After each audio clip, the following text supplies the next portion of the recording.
Hey guys, welcome back to our channel. Welcome back to another teaser reaction. സുഹൃത്തുക്കളെ, നമ്മുടെ ജയസൂര്യൻ നായകനായിട്ട് വരുന്ന operation ട്രായൽ എന്ന് പറയുന്ന പടത്തിന്റെ ടീസർ അങ്ങനെ ഇറങ്ങിയിട്ടുണ്ട്. ജയസൂര്യ ഉണ്ട്, ഋത്തിക സിംഗ് ഉണ്ട്, മുരളി ശർമ്മ ഉണ്ട്, വിനയ് റായ് ഉണ്ട്, സിദ്ദിഖ് ഉണ്ട്, സായികുമാർ ഉണ്ട്, ആൻസൺ പോള്, മഞ്ജു പിള്ളെ, ഇങ്ങനെ കുറെ അധികം ആൾക്കാരൊക്കെയാണ് പടത്തിനകത്ത് മെയിൻ ലീഡ് റോളിൽ വരുന്നത്. സോ പടം ഡയറക്ട് ചെയ്തത് രതീഷ് വേഗ എന്ന് പറയുന്ന ആളാണ്. സോ അപ്പൊ എന്തായാലും let's see the official teaser of operation trial. Army movie ആണെന്നാണ് അറിയാൻ സാധിച്ചത്. So let's go. Goodwill Entertainment.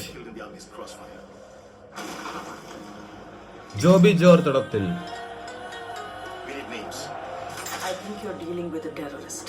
I need the National Investigation Agency on the ground. India Pakistan സാധനമാണെന്ന് തോന്നുന്നു.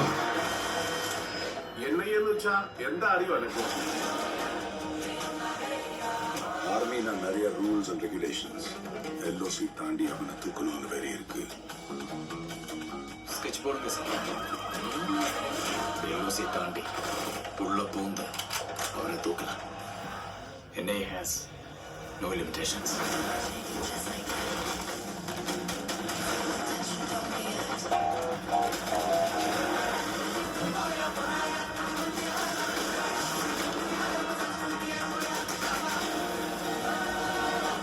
ടെററിസ്റ്റ് അറ്റാക്കും അങ്ങനത്തെ കുറച്ച് സാധനങ്ങളൊക്കെയാണ്.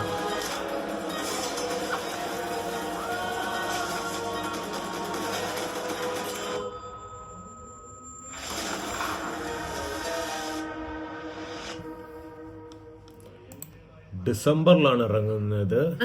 തരക്കേടില്ലാത്തൊരു ടീസർ ഈ പറഞ്ഞത് തന്നെ ആയിരിക്കണം. മറ്റേ എന്താ പറയാ, India versus Pakistan terrorist attack അങ്ങനത്തെ കുറച്ച് സാധനങ്ങളൊക്കെ തന്നെയാണ്. ജയസൂര്യയുടെ കത്തനാർ മൂവി ഇറങ്ങുന്നതിന് മുമ്പ് ചെറിയൊരു ട്രയൽ ഡോസ് എന്ന് പറയുന്നത് പോലെ ആയിരിക്കും ചിലപ്പോൾ operation trial. Inspired by one of the most significant counter terror operation in recent history, operation trial follow intense investigation that unfolds in the aftermath of a devastating convoy attack in Kashmir. അപ്പോൾ കാശ്മീർ നടന്ന ഏതൊരു അറ്റാക്കിൻ്റെ ബേസിലാണ് ഈ ഒരു story പോകുന്നത്. So guys, അപ്പോൾ അതാണ് operation trial എന്ന് പറയുന്ന പടത്തിൻ്റെ ഒരു ഒഫീഷ്യൽ ടീസർ. ഞാൻ ഈ പറഞ്ഞ പോലെ കത്തനാർ വരുന്നതിന് മുമ്പ് ചെറിയൊരു ഒരു ട്രയൽ ഡോസ് എന്ന് പറയുന്ന പോലെ ആയിരിക്കും ചിലപ്പോൾ ഈ പടം. സോ അപ്പോൾ അത്രേ ഉള്ളൂ.